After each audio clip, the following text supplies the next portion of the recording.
मीराबाई के चरित्र में आता है। जब वे माधवी नाम की गोपी थी अपने पूर्व जन्म में, सबने कथा सुनी होगी,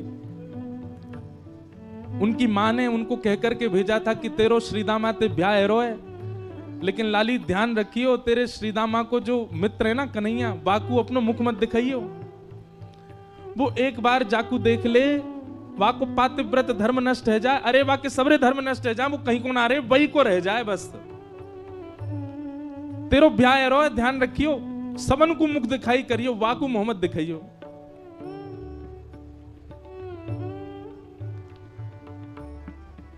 माधवी ने कही ठीक है। जिनसे मुख छुपानो चाहिए मां ने उनको मुख दिखावे की आज्ञा दे दी, और जिनको मुख दिखानो चाहिए उनसे छुपावे की कह दे। लेकिन सो ही सुहागन प्रिय जाहि रीझ हैं। कई बार बंधुओं हमारे ऊपर गुरु कृपा नहीं है, गुरु है ही नहीं है। कई बार हमारे ऊपर धाम की कृपा नहीं है, लेकिन फिर भी ठाकुर जी को भाग हैं, कछु नहीं है तो भी उनके है जाएंगे। वही भयो माधवी के साथ। माधवी को ब्याह भयो, ब्याह करके जैसे ही आ रही, यहाँ ठाकुर जी को पता चली श्रीदामा को ब्याह है, तो घर में लड़ रहे मैया थे, मैया तू तो मुझे लगा बूढ़ो करके माने कि देख श्रीदामा को ब्याह है को। मैया बोली तू कितनो बड़ो भयो, 3.5 वर्ष को है भाई। तो मैया अब मेरी उम्र है गई। मैया बोली लाला तो पे कछु आवे जो तेरो ब्याह करता हूं। बहू आके यूं कहेगी देखो कैसे तो ब्याह कर दियो कछु। बोल मैया देख मुंह पे सब आवे। यशोदा मैया बोली कहा आवे? मुंह पे चल वो आवे। कछु दिना पहले तक चलनो ना जानता हूं, घुटमुंच, अब मुंह पे चल वो आगो। दूसरा मैया मुंह पे बोल वो आवे, मैया मुंह पे सो वो आवे, मुंह पे डोल वो आवे, सबरे काम तो आ गए, और कहा चाहिए मैया, और कहा करके लाऊं बता। 9 लाख गैयान को स्वामी में, पिताजी ने 9 लाख गैया, कौन कहेगा मेरे काजी तो हैं। मैया बाबा को इकलो तो लाल में, इतना बड़ा मेरा भवन, अब एक ही चीज की कमी है। कहा बोले एक बहू ना है बस मेरे पास, अब ब्याह करा दे मैया। और देख मैया श्रीदामा ब्याह करवे गयो है।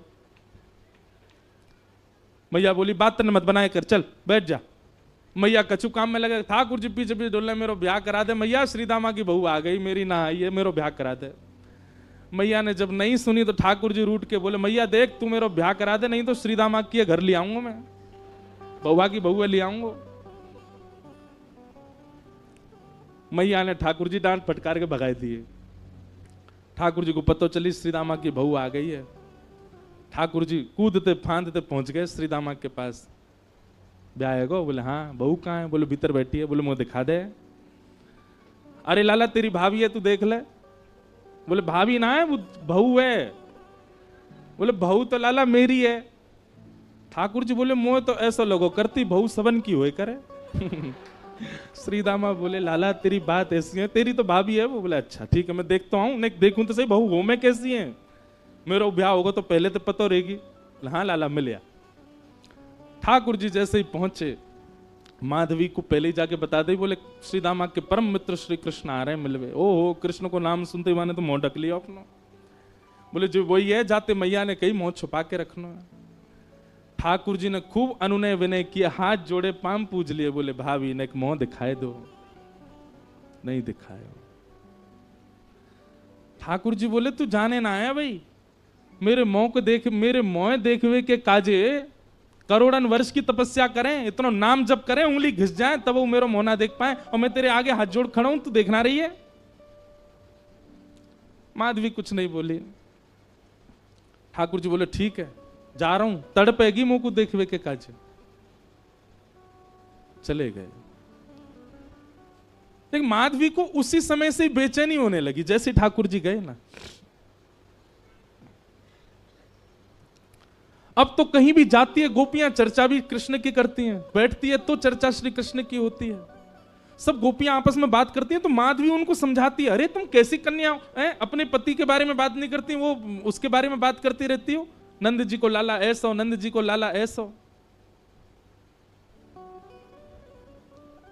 एक गोपी से यूं तक सुन ली माधवी ने कि वाकी उम्र अभी 3.5 वर्ष की है। तो माधवी बोली राम राम राम, शर्म नहीं आती? नहीं 100 बालक, वाकु प्रियतम मानो तुम।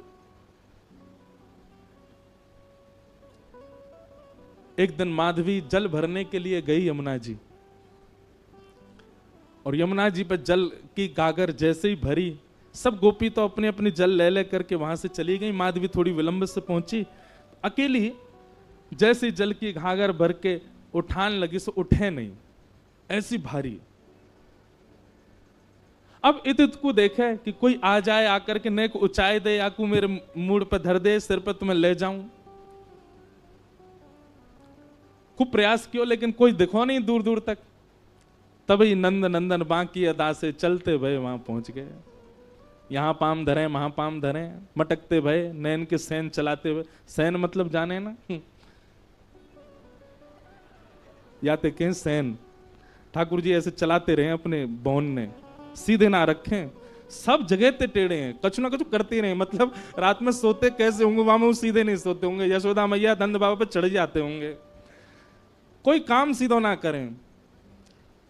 ठाकुर जी हमारे कानों हिला लेते होंगे, नाकों हिला लेते होंगे, काका करें पतो ना। पहुंच गए।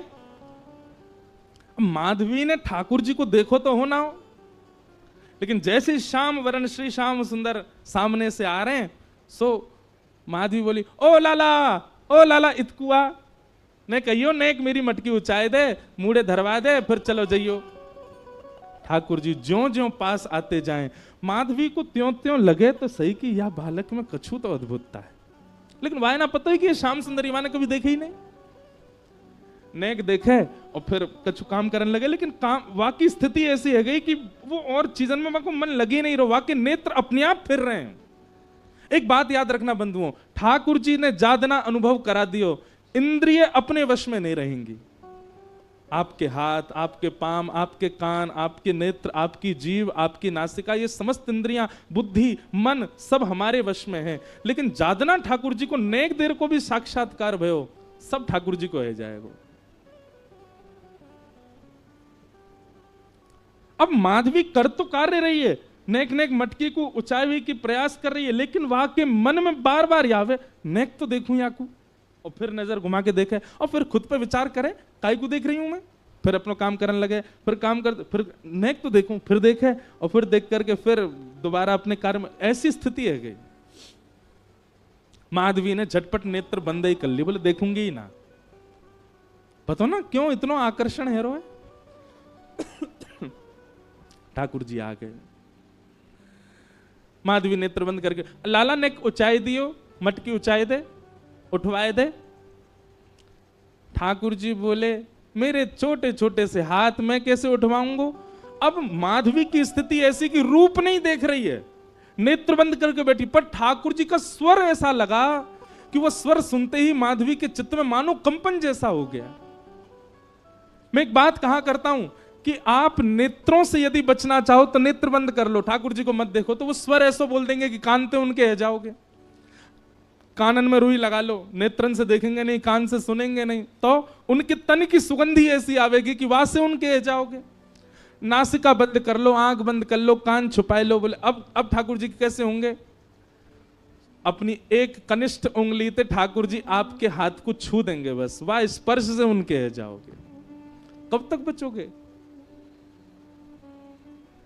आपकी इच्छा है तो सर्वांगीण इंद्रियां लगा दो तो ठाकुर जी के नहीं हो पाओगे। ठाकुर जी की इच्छा है गई तो वो आपकी एक भाव से आपको खींच लेंगे।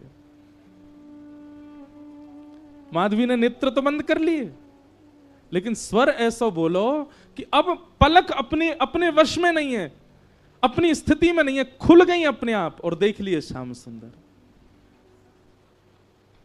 ऐसो मधुर मुस्कान, ऐसे नेत्र, ऐसी नासिका, आहा कहां कहें रूप की सीमा। लेकिन तुरंत माधवी बोले हाँ लाला ऊंचाई दे। माधवी ने नेक हाथ लगायो। अब ठाकुर जी मटकी उच्चान लगे तो उचाते ही कहा भयो, अब नेक से ठाकुर जी, माधवी तो खूब बड़ी, तो ठाकुर जी को हाथ जहां तक जाएगा वहीं तक तो उचाएंगे। लेकिन स्थिति कहा भाई उचाते उचाते उचाते उचाते ठाकुर जी लंबे हैं लगे, और इतने लंबे है गए कि उचाते भय माधवी के बिल्कुल सामने ही आ गए, बिल्कुल नेत्रन के सामने ही आ गए। माधवी ने जब रूप देखो, गाढ़ करके ठाकुर जी माधवी को देख रहे हैं, माधवी ठाकुर जी को देख रही है।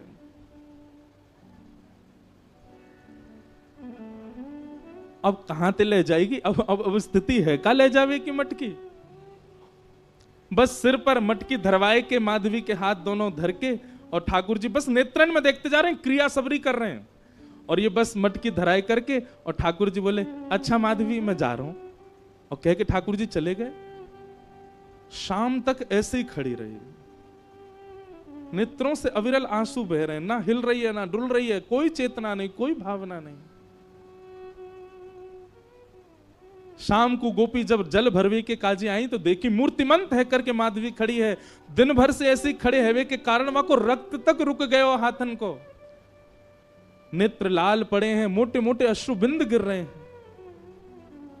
कोई गोपी ने जाकर के एक पानी को छिड़काव मुख पे किया, होश में आई, होश में आते ही गिर पड़ी। गोपी ने कही कहा बे हो?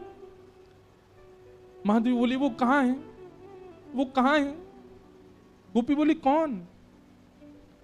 अरे मेरी मटकी ऊंचाई के गए हो, ऐसे कमल जैसे नेत्र, ऐसी मधुर मुस्कान, पता नहीं क्यों उसके प्रति इतना आकर्षण हुआ। और बहन कहा कहूं को स्वर सुनकर के तो मैं अपने वश में ही नहीं रह पाई। कृष्ण नाम जब ते श्रवण सुनो रियाली, भूली री भवन में तो बाबरी भई रे। और इस पद की सबसे सुंदर पंक्ति मुझे लगती है, रोम रोम हो मैं तो श्रवण मई रे। मानो मैं कान बंद कर लूं तो कब तक करूं, मेरे रोम सुन रहे हैं उनका नाम, मेरे रोम पुकार रहे हैं उसको, मेरे रोम देख रहे हैं कि वो कहां चला गया। पहले दो आंख थी, दो कान थे, पर अब रोम रोम उसका हो चुका है। कहां तक छुपाऊं, कहां तक रोकूं खुद को।